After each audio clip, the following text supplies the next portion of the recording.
Good morning, all. Welcome to today's session again.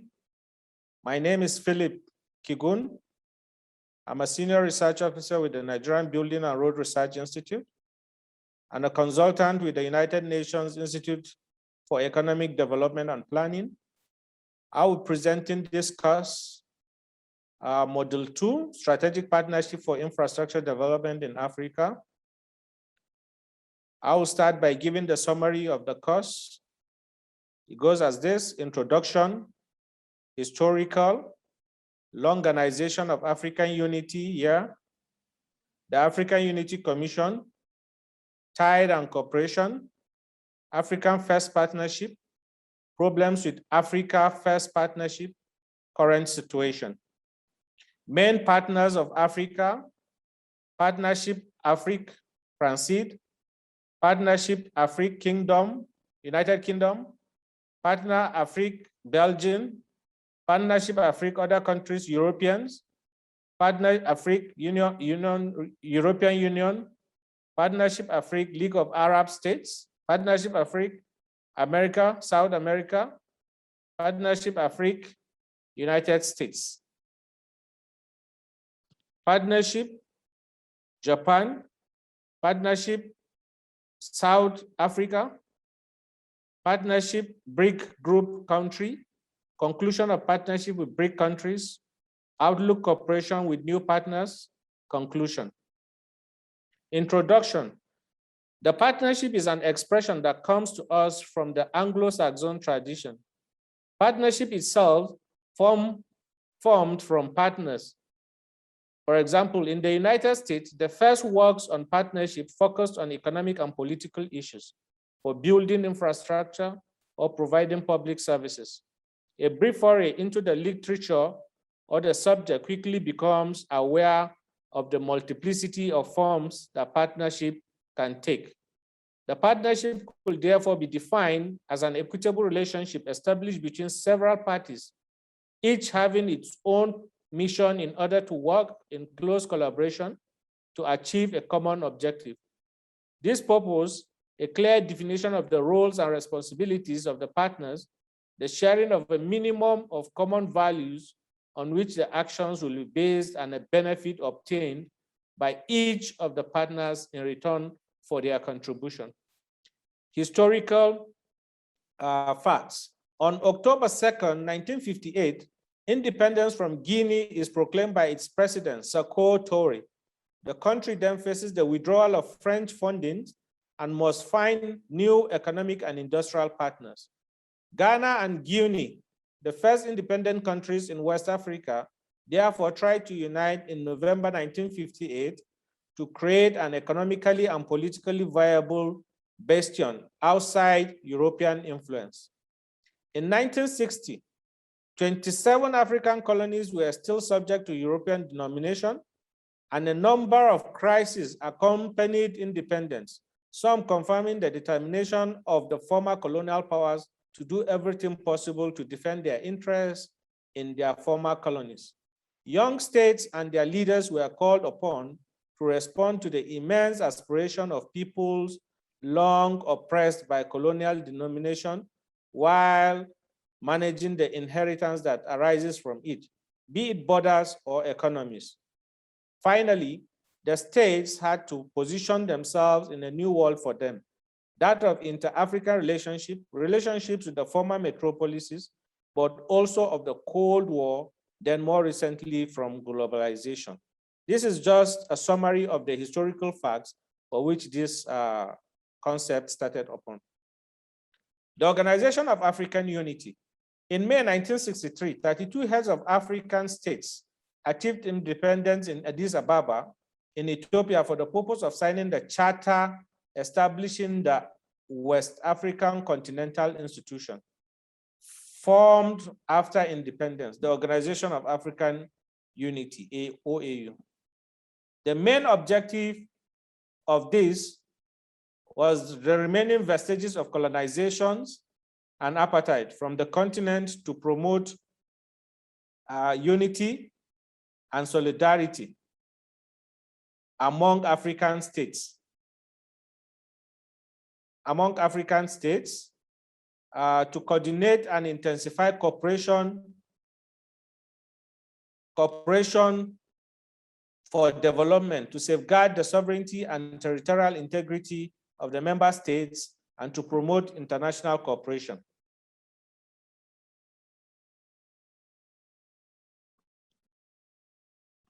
The African Union, AU, officially launched at the Durban Summit in 2002, will be the spearhead tasked with accelerating and deepening the process of economic and political integration on the continent. Its constitution provides for bodies and institutions inspired in particular by the European Union model. The vision of the African Union is to build an integrated, prosperous, and peaceful Africa, led by its citizens and constituting a dynamic force on the world itself. This AU vision needs technical and financial partnership to reach goals. To help and cooperation, the international cooperation, that is to say, the joint operation of several actors of international society, is different from the vertical concept of development aid. UGLI provides finance, skills, and technology to poor countries with difficult access to finance private. Aid and cooperation are part of the influence games of the powers while being in asymmetrical relations. Historically, both were set up mainly by Western powers during decolonization. They were inserted into a post-colonial context made up of emotional ties and unfulfilled debt on the part of the donors, the desire for independence and the fear of abandonment on the part of the recipients. They played a central role during the Cold War as the respective means of influence of the Western and Soviet camps. Yes, they lost their main geopolitical function during the fall of the Berlin Wall. They have since regained a strong legitimacy due to new energy, environmental, and security issues. Africa's first partners. The primary partners of African countries and the African Union are none other than the former colonizing countries and the organization of which they are members. This partnership were part of a form of paternalism. That is to say, it involved France, England, Belgium, Portugal, with their former colonies. The first one partners of Africa. Historically, African economies have been strongly integrated with the former colonial powers of Europe and with North America and Japan. This fact is reflected in their institutions of governance, parliamentary democracies. In their language, English, Spanish, French, and Portuguese have been supplemented and often replaced the local languages. In their infrastructure, built to facilitate contact with the powers of Western. Financial flows also reflect this process of integration between African countries and the powers of the West. During the last third of the 20th century, there has been an increasing flow of financial resources from West to Africa, aid, and it's from FDI. And in the opposite direction to the countries of origin, debt repayment profits and interest are involved. Problems with Africa's first partners. With these first partners, colonial gaps did not disappear with the advent of independence in Africa regarding the establishment of a winning partnership, winner for everyone. The African economy has historically been the object of greed for its natural resources and more recently dependent on commodity prices and subject to terms of trade fluctuation. The continent is experiencing significant tertiarization. Problem with Africa's partner continues in this way. Even though foreign direct investment increased from $1.2 billion in 1970 to $45.37 billion in 2019, the share of global foreign investment during the same period fell from 9% to 4%. Here we have a graph of share in foreign investment worldwide. You have the foreign direct investment in billions of dollars. In 2019, progressing very higher as compared to 1970. In 1970, it was less than 10%. But in 2019, it had risen right up to 40%, as it reflects on the graph, where share in foreign investment worldwide in percent reads that in 1970, there was a rise to about 8%, while in 2019, it had dropped to 4%. Current situations. The current situation can be considered starting after the fall of the Berlin Wall and the end of the Cold War. Africa is now coveted by emerging powers, but also by industrial powers for its resources. In bracket, we have biodiversity, forests, hydrocarbons, mines, arable land for a market from which 900 million people in 2010 should reach 2 billion and more in 2050. The new global context challenges the paradigms that founded the relationship North and South. Many structural transformations have profoundly changed the role of official development assistance. We observe a shift in the center of gravity of world capitalism towards South and East Asia, with new poles in the Middle East. The financial globalization, characterized by a decompartmentalization of markets and a sharp reduction in regulation, has favored access to capital on the part of emerging countries and a considerable increase the role of private flows at the expense of public flows. Part of the current situation still says that certainly the West remains dominant in the technological and military fields, but emerging economic and financial powers are also becoming political and military powers. The act accentuates rivalries over non-renewable resources, such as fossil fuels, such as hydrocarbons. They have, starting with China, accumulated foreign exchange reserves and generated surplus savings. African main partners, with its wealth and known to be an important market at the global level, Africa continues to attract potential bilateral partners made up first of the former colonizing countries. Beyond this bilateral cooperation, Africa maintains rather special relationship with institutions such as the European Development Funds, the African Development Bank, the World Bank, and more recently, the countries of BRICS group. African-made partners are shared into two. We have the bilateral partners and the multilateral partners. Under the bilateral partners, we have France, United Kingdom, Belgium, Germany, Spain, United States, Japan, Turkey, South Korea, Brazil, Russia, India, and China. On the multilateral partners, we have African Development Bank, Bank Global, European Development Funds, Nordic Development Funds, Arab Bank for the Economic Development of Africa. Its partners still includes Union African, which is France. France's presence in Africa dates back to colonial times. French cooperation has always been active, particularly with its former colonies. In 2016, by examples, United Quarter of France bilateral order went to projects in Africa, sub-Saharan, and particularly for the benefits of former colonies. Countries that benefited were Cameroon, Senegal, Niger, Burkina, Mali, etc.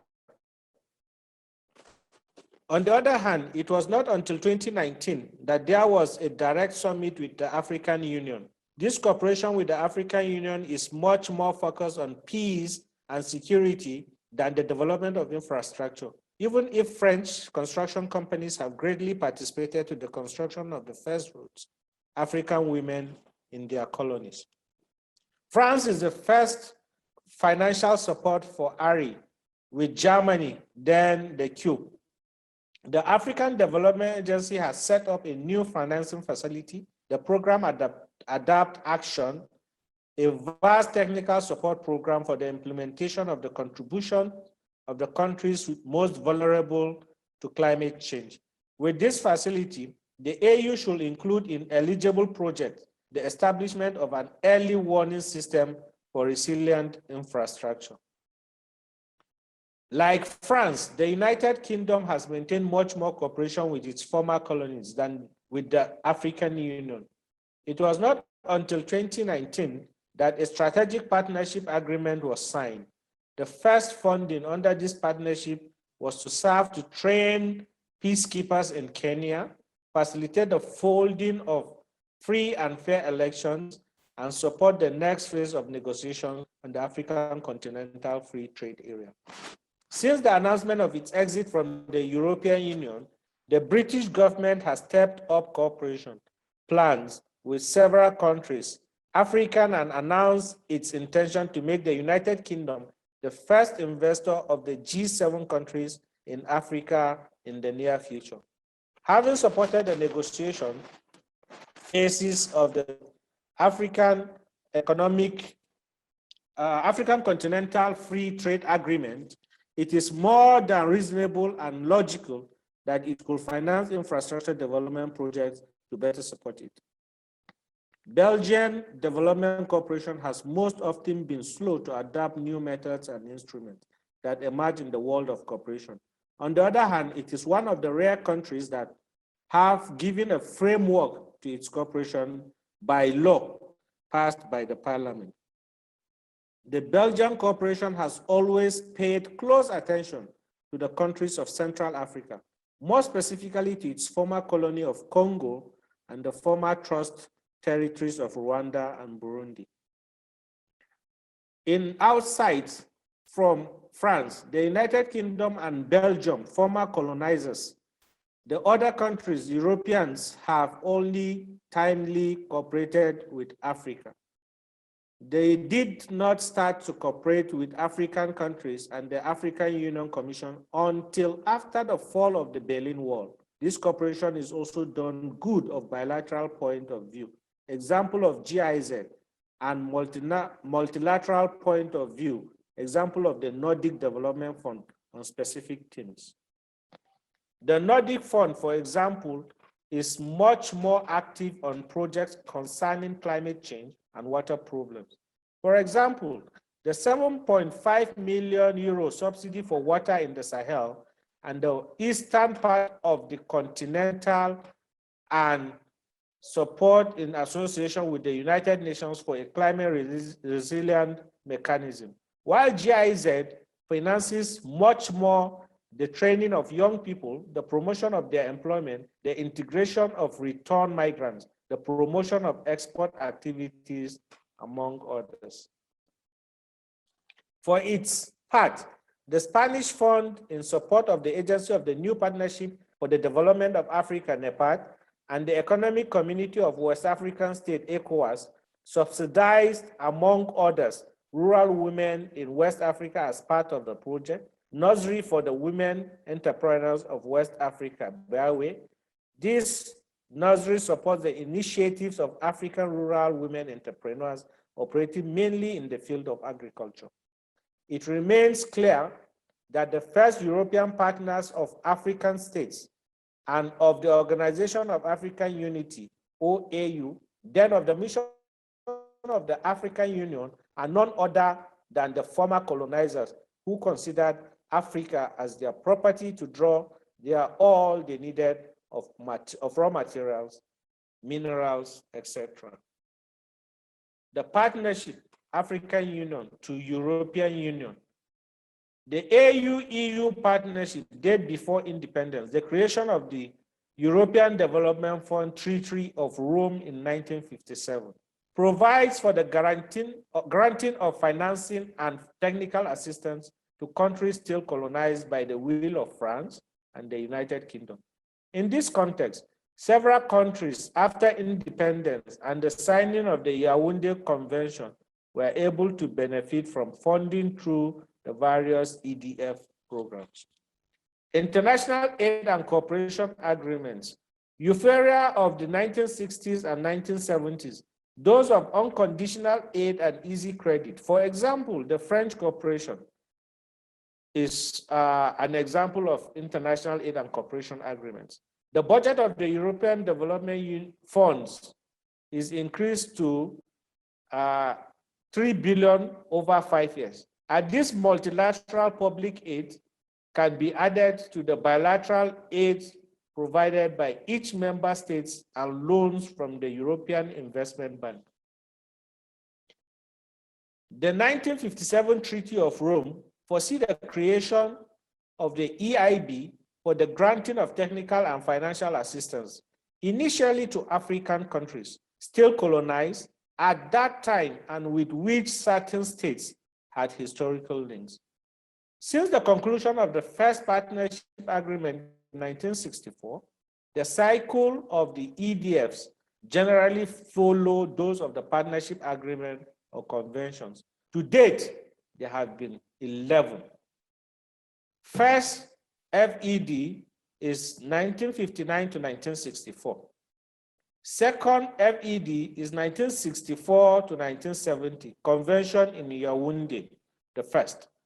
Third FED was 1970 to 75, the second convention in Yaoundé. Fourth FED was 1975 to 1980, it was in Lomé, the first convention. Fifth FED, 1980 to 1985, same Lomé, that was the second convention. And the sixth FED was 1985 to 1990, was still in Lomé, the third convention. The seventh FED was 1990 to 1995, same in Lomé, it was tagged the fourth convention. The eighth FED was 1995 to 2000, still in Lomé, and was tagged the fifth convention and its revision. The ninth FED was 2000 to 2007. It was carried out in Cotonou, tagged Cotonou Agreement. And the 10th FED was 2008 to 2013, revised Cotonou Agreement, while the 11th was 2014 to 2020. The AU-EU partnership in its current form was initiated with the first African-EU summit in April 2000 in Cairo, Egypt. The stated vision of the partnership is to, 1, strengthen political relations, 2, consolidate and promote issues of common concern, 3, encourage a multilateralism effective and promote, and the fourth, promote people-centered partnership. The activities were, rest assured, to the strategy Africa-Europe Joint Agreement, which was adopted by head of states and government at the 2007 in Lisbon, Portugal. The joint roadmap 2014 to 17 was adopted at the 2014 convention, and the statement adopted at the November 2017 summit. Mechanism for partnership exists at several levels, including summits of head of states, ministerial meetings, committee-to-committee meetings, and other forums of civil society, the private sector, and parliamentarism. The African Union to European Union partnership does not materialize until the end of the year 2000. EU gradually took over from the former colonial powers. It distinguished its relations with Northern African agreements, South Africa Free Trade Agreements, and the countries of the ACP zone, African, Caribbean, and Pacific, was START Cotonou Agreement. The 4 goals of the partnership are: 1, the peace and security; 2, governance; 3, integration, which covers commercial and commerce; and 4, the development. EU intervenes in Africa mainly through partnership, multilateralism, and the diplomacy grounds. Enlargement of the EU came at the expense of the African politics. In contrast to its openness to the former countries of Eastern Europe, Europe does not pursue a daring policy towards Africa, and this despite the historical and geographical proximity, at least for its part. At the first African Arab Countries Summit held in Cairo, Egypt in March 1977, formal relations have been forged between Africa and the Arab world. Cooperation was further consolidated during the Second Africa to Arab Countries Summit organized in Sirte, Libya in October 2010. The Summit of Libya adopted the Africa-Arab Countries Partnership Strategy and the Joint African-Arab Countries Action Plans from 2011 to 2016. It also adopted a declaration which summarizes the common position on major regional issues and international bonds.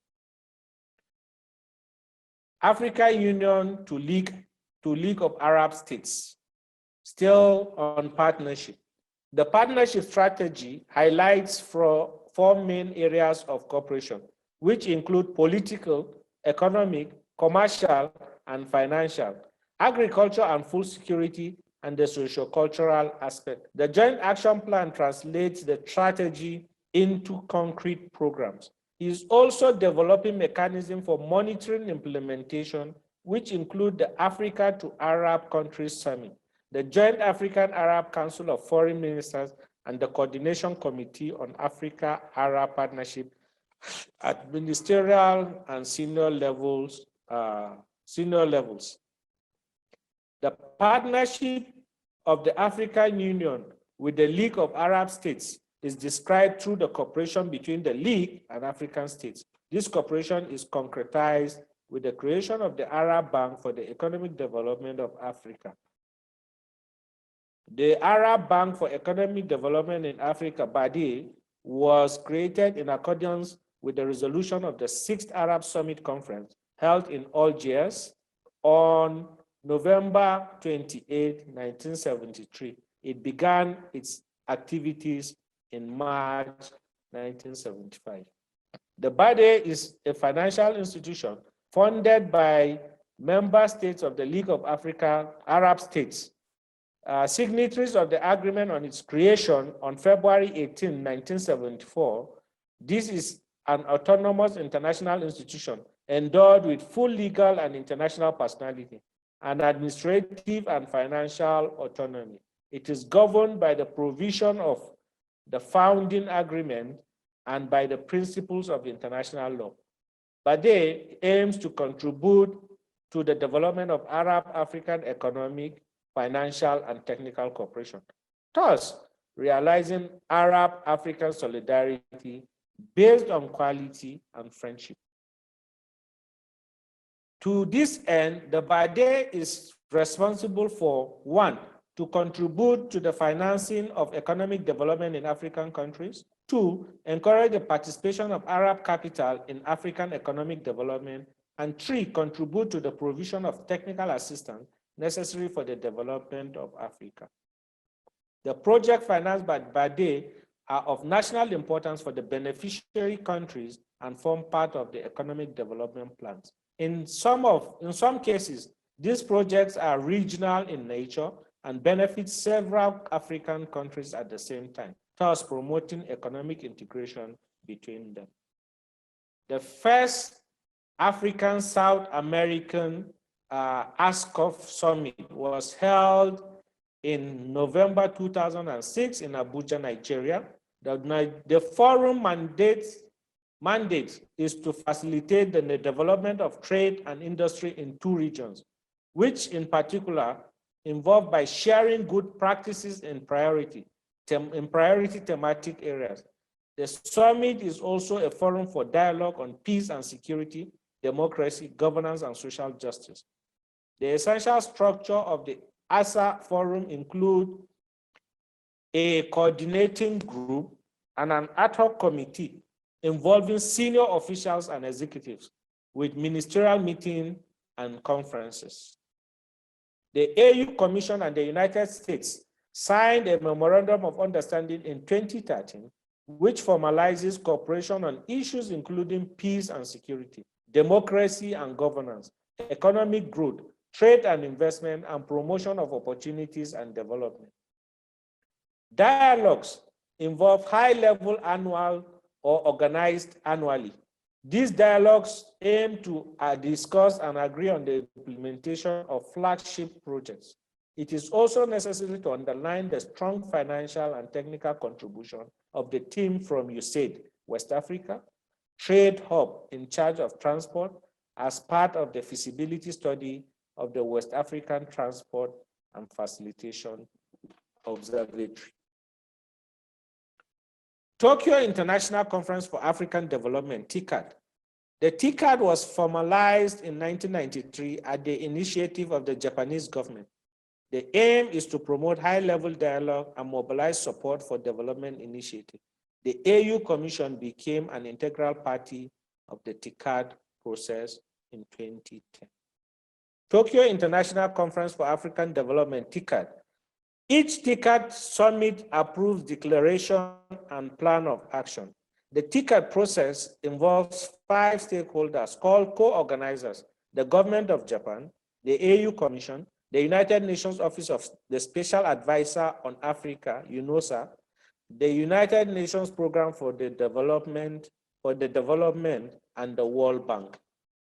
Cooperation with Japan is concretized through the achievement of JICA, one of the central pillars of the activities of which is the development of corridors. Concretely, JICA has been active in the facilitation of cross-border transactions by promoting the juxtaposed checkpoints. 14 have already been built and has also participated in the construction of regional structures and road sections. Example of the International Bridge of Rusumo and OSBS between Rwanda and Tanzania. This partnership was formalized in April 2008 at the Istanbul Summit. The 2008 summit adopted 2 final documents, the Istanbul Declaration and the Cooperation Framework, which defines the area of cooperation between the 2 parties. The framework focuses on intergovernmental cooperation, trade and investment, agriculture, agribusiness, rural development, water resources management, and SMEs. Health, peace and security, infrastructure, energy and transport, culture, tourism and education, media, ICT, and the environment. An implementation plan for 2010 to 14 was adopted in 2010, and in 2014, a joint implementation plan was adopted for 2015 to 2019. The Malabo Declaration, the 2015 to 2019 Joint Implementation Plan, and the Priority Project Matrix major are the final documents adopted during the second Africa-Turkey Summit in Malabo, Equatorial Guinea, in November 2014. As part of the African-Turkey follow-up mechanism, a ministerial review conference was organized in February 2018 in Istanbul, Turkey, to assess the Malabo Action Plan. The parties decided to develop concrete projects in accordance with the Agenda 2063. The trends in Turkey to Africa relations over the past 2 decades are generally showing marked growth with very positive repercussions for both sides of the partnership. In constantly renewing its strategy of expansion on the African continent, Ankara is on the way to becoming a serious competitor to the other traditional powers and emerging countries present there, which all plan to gain more market, outlets, and raw materials to ensure a long-term presence. African Union partnership with South Korea. The African Korea Forum was initiated in Seoul, South Korea, in November 2006 as a follow-up mechanism for the Korean African Development Initiative, KAIAD, which was announced in March 2006 by the Korean President, Roh Moo-hyun, during his visit to Egypt, Algeria, and Nigeria. African Union and BRIC Group countries partnership.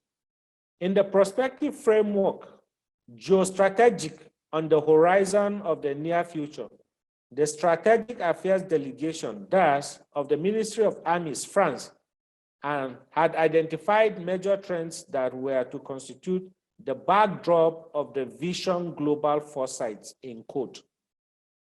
In the field of international relations, It arose out of new dynamics arising from multipolarity and the great diversity of actors. Thus, China in particular, but also India, even Brazil and South Africa, would structure the geopolitical world with the United States, Russia, and the European Union, EU, becoming new poles of power. The notion of BRIC was used for the first time in 2001 by a financier from the African bank, Goldman Sachs, who designated the group formed by Brazil, Russia, India, and China, and they will be joined later by South Africa. These four countries, the first to launch BRIC, have the particularity of experiencing rapid development. In addition, they stand out from other emerging countries by their demographic and economic weight, and by their political ambitions on the international scene. Indeed, it was almost impossible to talk about development without citing the countries of the grouping BRICS. The BRICS are made up of Brazil, Russia, India, China in 2009, and later in 2011, South Africa of the South, represent nearly half of the world's population and more than 20% of gross domestic product, GDP. The BRICS together, they account for 42% of the planet's population, nearly a quarter of its wealth and 2/3 of its growth.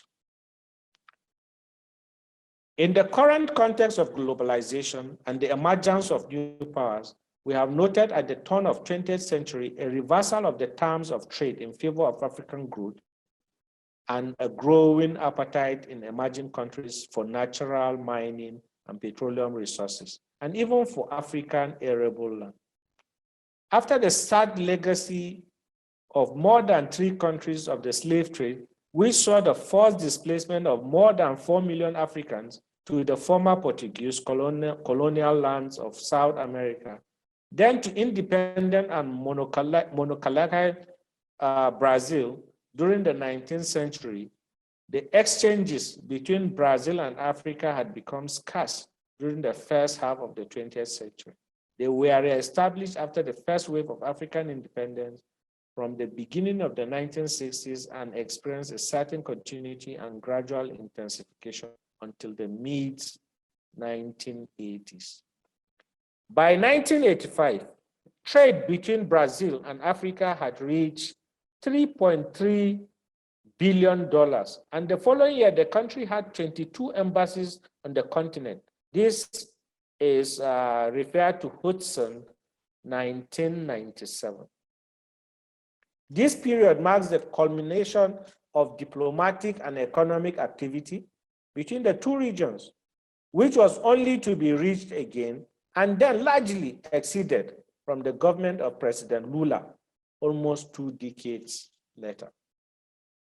In 2008, the volume of trade between Brazil and Africa had exceeded $25 billion US, 5 times the level as at 2002.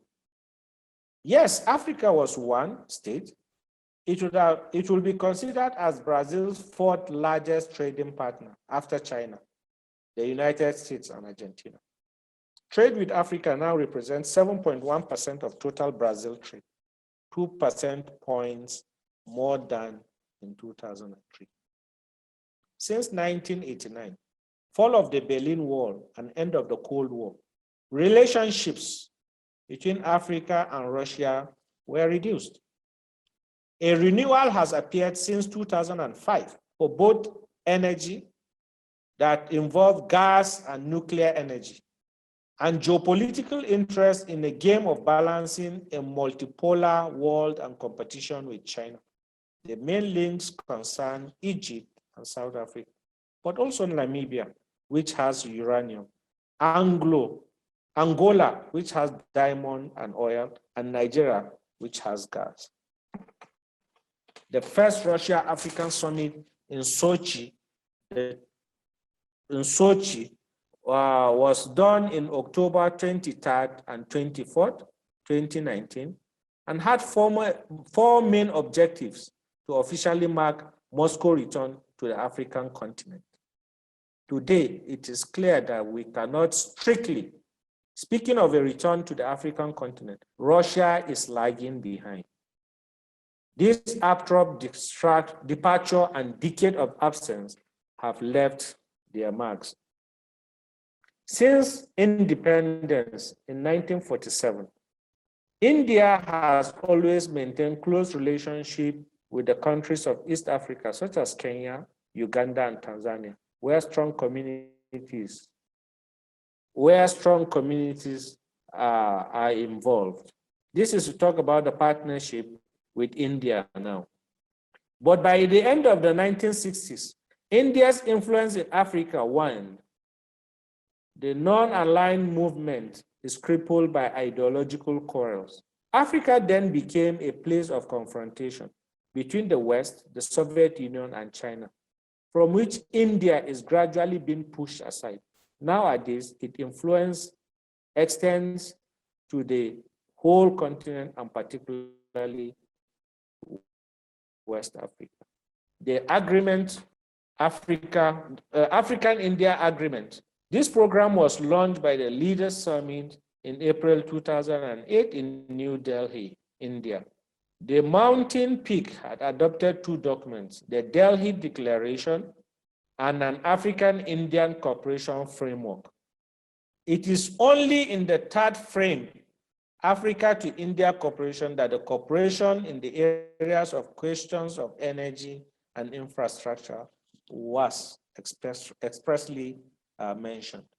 Business public are very present in highly strategic sectors, such as infrastructure, energy, and electricity, while the Indian private companies, in what appears to be a division of labor, are found to be very active in sectors such as agriculture, pharmaceuticals, telecommunications, or mining activities. Prospects for the development of rail transport exist, but should the will to take action be manifested. The China-African Cooperation Forum, FOCAD, represents a platform for consultation and dialogue between China and African states. It was initiated in October 2000 in Beijing, China. The AU Commission is a full member of the FOCAD process. The mandate of the forum is to strengthen consultation, expand cooperation, and promote political dialogue and economic cooperation between China and Africa.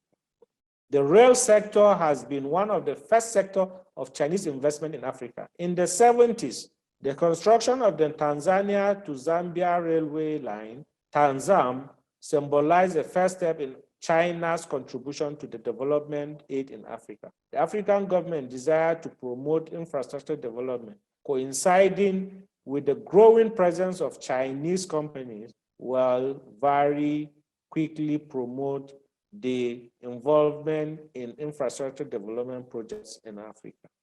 The investment opportunities, Chinese in Africa constitute an opportunity and help to diversify the economic partnership of African countries. China's presence in the infrastructure construction sector in Africa should help create jobs for local expertise in different African countries and transfer technology and knowledge.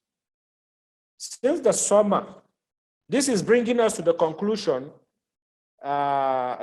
statement for partnership with BRICS group. Since the summer of 2015, the BRICS have had their own development bank, which is the New Development Bank, NDB, headquartered in Shanghai. It is an institution designed as an alternative to the World Bank, accused of being too much in Western hands. The offensive political and commercials from BRICS countries through the NDB in Africa is only just beginning. Their presence sure represent the continent at already weakened commercial positions of companies. Europeans, especially in the field of infrastructure construction, to include roads and public buildings. European companies which are already getting ahead by their counterparts Chinese, see a new order threat, which with the emergence of Indians, which marginalizes them more. For example, French companies in the last strongholds like Senegal and Ivory Coast. The analysis of the current and foreseeable effect of this new partnership are mixed. The emergence of a multipolar world creates many spaces of freedom and resources for African states, able to diversify their partners. It is, on the other hand, career risks and opportunities for sustainable development. On the other hand, we can highlight the room for maneuver offered by competition between powers, conditionalities, which are relaxed, and Africa benefits from infrastructure development projects and adopted technologies. Emerging powers are or can be the engines or locomotive of African growth. On the other hand, relations remain largely post-colonial, and Africa remains an exporter of unprocessed primary products, sometimes with the non-renewal or even the plundering or wasting of natural resources. In addition, the risks of re-indebtedness are great. In conclusion, after all these years of independence, Africa remains largely dependent on aid and remains specialized in primary products.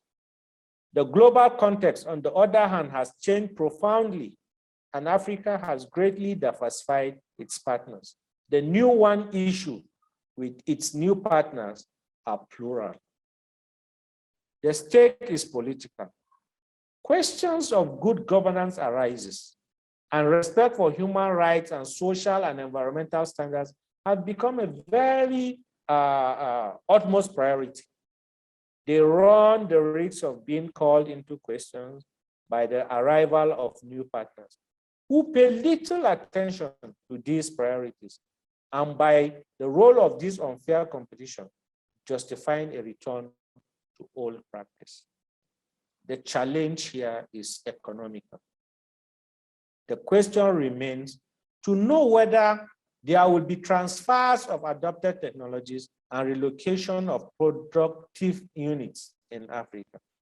In particular, to penetrate the North American and European market, the move up market of products and the diversification of production will imply that both poles of competitiveness around the territories and insertions in the segments integrated into the global technical and cognitive production process is particularly through multinational firms. The challenge is, finally, geopolitical. Many global issues such as climate change, market instability, epidemiological risk, and terrorism concerns Africa. Gold, the latter, with the exception of South Africa, remains absent from places of global governance, be it the G20 or the future G14, which will include, in addition to the 8 G8 countries that comprises South Africa, Brazil, China, Egypt, India, and Mexico. The relationship between the African countries and the new partners modify the power relations and the alliance gains within the international architecture. Keep in mind, the African countries will have a voice. Will they participate to decision-making bodies, which are United Nations Security Council? This is a question we put to the new G14 or G20 forums. Will they integrate the full African Union? Thank you for good listening. And with these questions, I bring to an end the presentation of this module. Thank you once more.